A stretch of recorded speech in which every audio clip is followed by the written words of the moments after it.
Bismillahirrahmanirrahim. Kami dari kelompok 2 mata kuliah Bahasa Indonesia akan mempresentasikan materi yang berjudul Ejaan Bahasa Indonesia, yaitu penulisan singkatan, akronim, penulisan angka dan bilangan, lalu penulisan tanda baca. Anggotanya terdiri dari saya sendiri, Sri Hajar Maulina dengan NPM 2050600036. Lalu ada Ananda Nur Azizah dengan nomor NPM 2050600028. Lalu ada Rosmalia Dewi dengan nomor NPM 2050600012. Lalu ada yang terakhir ada Winda Widya Astuti dengan nomor NPM 20506001. Materi pertama akan saya jelaskan. Yang pertama ada penulisan singkatan. Singkatan adalah bentuk yang dipendekkan yang terdiri dari satu huruf atau lebih. Adapun aturannya sebagai berikut. Yang pertama, singkatan nama orang, gelar, sapaan, jabatan, atau pangkat diikuti dengan tanda titik pada setiap unsur singkatan. Seperti contohnya SOS. Nah, itu ada titik di tengahnya yaitu S titik SOS. Seperti itu. Lalu yang dua, ada singkatan dari nama lembaga pemerintahan, instansi pendidikan, badan atau organisasi, serta nama dokumen asli negara yang disingkat huruf awalnya meski ditulis dengan huruf kapital. Nah, contohnya ada BUMN. Itu tuh singkatan dari Badan Usaha Milik Negara. Lalu, yang ketiga, singkatan yang terdiri atas huruf awal bukan nama orang mesti ditulis dengan huruf kapital tanpa tanda titik, seperti istilah perusahaan, nama jenjang, pendidikan, dan lain-lain. Nah, yang tadi huruf kapital dengan tanda titik, namun ini tanpa tanda titik seperti PT adalah singkatan dari perseroan terbatas. Lalu, ada singkatan yang terdiri atas 3 huruf atau lebih diikuti dengan tanda titik. Nah, di akhir singkatan terdapat tanda titik seperti DLL, yaitu singkatan dan lain-lain. Nah, tulisnya DLL lalu menggunakan tanda titik seperti yang tertera di nomor 3. Itu kan ada seperti istilah perusahaan, nama jenjang, pendidikan, DLL. Nah, DLL itu merupakan contoh dari nomor 4. Lalu, ada singkatan dalam istilah penulisan surat menyurat yang terdiri atas 2 huruf. Mesti diikuti oleh tanda titik di setiap katanya, seperti AN, yaitu singkatan dari atas nama. Nah, terdapat titik antara A dan N, yaitu A titik N. Lalu ada singkatan lambang kimia, suatu ukuran, takaran, timbangan, dan mata uang tidak perlu diikuti oleh tanda titik. Jika yang tadi harus diikuti oleh tanda titik, nah yang ini tidak perlu, yaitu seperti sentimeter disingkat menjadi cm. Lalu ada kilogram yang disingkat menjadi kg. Nah, ada materi kedua yang berjudul akronim. Akronim adalah kependekan yang berupa suatu gabungan dari huruf atau suku kata maupun bagian lain yang ditulis dan dilafalkan sebagai kata yang wajar. Lembaga kepolisian di Indonesia bisa dikatakan sebagai pemegang rekor dalam menciptakan sebuah akronim-akronim baru, misalnya seperti tilang. Tilang termasuk dalam contoh akronim yang merupakan akronim dari bukti pelanggaran. Lalu ada macam-macam akronim. Yang pertama, akronim dari nama diri yang berupa dari gabungan huruf awal dari kata. Pada akronim ini semua ditulis dengan huruf kapital, seperti SIM, surat izin mengemudi. Nah, ditulis dengan singkat, lalu hurufnya menggunakan huruf kapital. Lalu ada ABRI, Angkatan Bersenjata Republik Indonesia. Yang kedua, akronim nama diri yang berupa gabungan suku kata atau gabungan huruf dan suku kata dari deret kata. Pada jenis akronim ini, pada huruf awal ditulis dengan huruf kapital. Jika yang nomor 1 itu semua ditulis dengan huruf kapital, pada contoh yang kedua hanya huruf awal yang menggunakan huruf kapital ya. Seperti Kongres Wanita Indonesia. Nah, pada huruf K, huruf W, dan I itu kan awal ya. Nah, menggunakan huruf kapital. Lalu yang ketiga, ada akronim yang bukan nama diri yang berupa gabungan dari gabungan huruf suku kata ataupun gabungan huruf dan suku kata dari deret. Pada jenis akronim ini, semua kata ditulis dengan huruf kecil. Contoh pemilu, pemilihan umum. Lalu ada jurdil, jujur dan adil. Nah, itu tidak menggunakan huruf kapital. Selanjutnya, di sini saya Ananda Nur Azizah dengan NPM 2050600028. Di sini saya akan menjelaskan bagaimana aturan penggunaan akronim, yang dimana dalam pembuatan akronim ini harus ada aturan-aturan yang tidak boleh diabaikan. Sebagai berikut contohnya, ada jumlah suku kata dalam sebuah akronim tidak boleh lebih dari kata yang sudah lazim. digunakan dalam bahasa Indonesia. Maksudnya yaitu tidak boleh lebih dari 3 suku kata. Selanjutnya, yang kedua ada akronim dibuat dengan melihat sebuah keserasian antara vokal dan konsonan yang sudah sesuai dengan pola kata bahasa Indonesia. Pembuatan akronim ini dibuat dengan melihat konsonan dan vokal agar mudah diingat saja. Pada akronim dan singkatan hanya sebaiknya digunakan sebagai judul jika hal tersebut jauh lebih terkenal daripada kepanjangannya. Maksudnya, penggunaan kata akronim atau singkatan untuk pada judul ini harus sebaiknya digunakan dengan kata yang sudah lazim. Maksudnya, misalnya kata AIDS. Di sini kata ini kan kata singkatan. Padahal kata AIDS ini disingkat dari kepanjangannya acquired immune deficiency syndrome. Tapi pada kalangan masyarakat gitu ya, masyarakat atau ya selajimnya kata AIDS ini sudah terkenal daripada kepanjangannya. Kemudian begitu pula pada radar. Radar di sini adalah kata akronim yang sebenarnya kepanjangan yang sebenarnya itu radio detective and ranging. Kemudian pada kata singkatan ASEAN. Di sini ASEAN lebih terkenal di kita daripada kepanjangannya, bahwa di mana kepanjangannya itu adalah Association of Southeast Asian Nation. Ini ada penulisan angka dan bilangan. Yang pertama ada angka. Menurut Kamus Besar Bahasa Indonesia, angka yaitu tanda atau lambang sebagai pengganti bilangan. Sedangkan bilangan yaitu banyaknya benda dan sebagainya, yaitu jumlah. Angka di sini sebagai simbol, misalnya disimbolkan pada bilangan 37 bahwa 3 dan 7 itu disebut angka. Gitu. Ini ada jenis-jenis angka yang dikenal pada saat ini dibagi dua. Ada angka Arab dan angka Romawi. Pada angka Arab ini sering kita jumpai gitu. Contohnya dari angka 0, 1, 2, 3, 4, 5, 6, 7, 8, dan 9. Yang dimana angka ini menggunakan sistem bilangan Hindu-Arab. Yang kedua, pada angka Romawi. Angka Romawi ini pemakaiannya menggunakan huruf Latin dari Romawi kuno untuk melambangkan angka numerik. Contohnya, angka 1 disimbolkan dengan huruf I tapi dikapitalkan. Angka 5 disimbolkan dengan huruf V. Angka 10 disimbolkan dengan simbol X dan seterusnya. Dan di sini ada bilangan. Bilangan ini adalah suatu konsep matematika yang digunakan untuk pencacahan dan pengukuran. Simbol atau lambang yang digunakan untuk mewakili suatu bilangan disebut sebagai angka atau lambang bilangan. Dalam matematika, konsep bilangan selama bertahun-tahun lamanya telah diperluas untuk meliputi bilangan nol, bilangan negatif, bilangan rasional, bilangan irasional, dan bilangan kompleks. Di sini ada penulisan tanda baca, di mana bahwa tanda baca itu yaitu simbol dalam bahasa. Simbol bahasa tersebut mempunyai beberapa bentuk dengan fungsi masing-masing. Suatu kalimat tidak lengkap jika tidak ada tanda bacanya. Aturan tanda baca tidak sama antar bahasa, lokasi, waktu, dan terus mengalami perkembangan. Terdapat aspek tanda baca yaitu suatu gaya khusus yang karenanya bergantung terhadap pilihan penulis.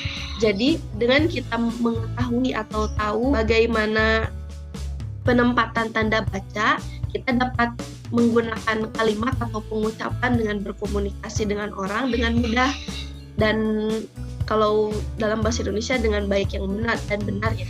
Selanjutnya di sini ada fungsi tanda baca. Yang pertama, untuk mengatur jeda ketika seseorang membaca suatu kalimat. Yang kedua, untuk mengatur intonasi dalam pembacaan suatu kalimat. Yang ketiga, untuk memberi penegasan kalimat seperti kalimat tanya, kalimat perintah, dan lain sebagainya. Yang keempat, untuk menggambarkan struktur kata atau kalimat yang ada dalam sebuah tulisan. Kemudian yang kelima, untuk menunjukkan tata kata yang ada di dalam suatu tulisan. Baik, kepada pemateri selanjutnya dipersilahkan. Selanjutnya, saya Rusmalia Dewi, NPM 205060012 akan menjelaskan tentang jenis-jenis dan contoh penggunaan tanda baca. Yang pertama, tanda titik. Tanda titik mempunyai fungsi sesuai dengan letak tanda titik tersebut berada. Pemakaian tanda titik antara lain yaitu di akhir kalimat atau tulisan yang berupa bukan suatu seruan atau pernyataan. Jadi biasanya tanda titik itu dipakainya di akhir kalimat yang tidak melanjutkan kalimat itu. Terus yang kedua, tanda koma. Tanda koma memiliki aturan yaitu sebagai berikut. Menjadi pemisah kalimat setara dengan kalimat setara setelahnya. Terus ada dipakai di antara dua unsur dalam perincian atau pembilangan. Menjadi pemisah anak kalimat dari induk kalimat jika anak kalimat mendahului induk kalimatnya. Dan banyak lagi ya pengertian yang lainnya. Tapi di sini saya ambil satu contoh dari cover PPT yang tadi. Bisa dijadikan contoh kalau tanda koma itu dipakainya tadi kan di cover ejaan bahasa Indonesia, yaitu penulisan singkatan, koma, akronim, koma, penulisan angka dan bilangan, koma, dan penulisan tanda baca. Ya, di situ tanda koma berarti sebagai jeda untuk kalimat satu dengan kalimat yang selanjutnya. Tanda titik koma. Tanda titik koma digunakan pada kalimat yang antara lain, yaitu menjadi pemisah di bagian kalimat yang sejenis dan setara. Menjadi pengganti kata penghubung untuk memisah kalimat setara dalam kalimat majemuk. Contoh penggunaan tanda baca titik koma antara lain. Sudah terlanjur datang, titik koma, Andi belum ada di rumah. Yang kedua, Nimas mencuci sepeda, titik koma, Nila mencuci piring, titik koma, Nindi mengepel lantai. Selanjutnya, tanda titik dua. Pemakaian tanda titik dua pada suatu kalimat antara lain dipakai untuk setelah kata atau ungkapan yang membutuhkan pemberian. Terus yang kedua, dipakai di antara jilid atau nomor halaman, di antara surat dan ayat dalam kitab suci, di antara judul dan anak judul sebuah karangan, dan juga nama kota dan penerbit buku acuan dalam karangan. Terus dipakai dalam teks drama setelah kata yang menggambarkan pelaku dalam percakapan. Tanda titik dua. Pemakaian tanda titik dua pada suatu kalimat di antara lain dipakai untuk setelah kata atau ungkapan yang membutuhkan pemberian. Dua, dipakai di antara jilid atau nomor halaman, di antara surat dan ayat kitab suci, di antara judul dan anak judul sebuah karangan, dan juga nama kota penerbit di buku acuan dalam karangan. Contohnya, dalam buku tersebut ada nama penerbit. Jadi kan di dalam buku itu nama penerbit titik dua, misalnya Ahmad Sutisno. Nah, pasti kan dipakai titik dua. Selanjutnya, tanda hubung. Pemakaian tanda hubung dalam tulisan antara lain dipakai untuk menjadi penghubung suku kata dasar atau kata yang memiliki himbauan yang terpisah oleh pergantian baris. Dipakai untuk menyambungkan unsur kata ulang, dipakai untuk menghubungkan huruf dari kata yang dieja satu-satu dan bagian tunggal, dipakai untuk merangkai satu dengan kata selanjutnya yang sebelumnya, yang diawali dengan huruf kapital kata atau huruf dengan angka dan angka dengan kata atau huruf. Dipakai untuk merangkai unsur bahasa Indonesia dengan unsur bahasa asing. Contoh penggunaan kata hubung dalam tulisan antara lain 24, tanda hubung 0318. Bisa juga dipakai untuk tanda hubung pengulangan kata. Jadi besok kita akan pergi jalan-jalan ke desa Nah, jalan-jalan itu pakai tanda hubung di sela-sela jalan-jalan. Yang selanjutnya, tanda pisah. Pemakaian tanda pisah di antara lain sebagai pembatas penyisipan kata atau kalimat yang memberikan penjelasan di luar bangun kalimat. Untuk memberi penegasan terdapatnya keterangan aposisi atau keterangan yang lain menjadikan kalimat yang lebih jelas. Nah, contoh tanda pisah di sini yaitu Doni bekerja di kantor itu mulai Januari 2016 sampai Maret 2017. Selanjutnya tanda elipsis.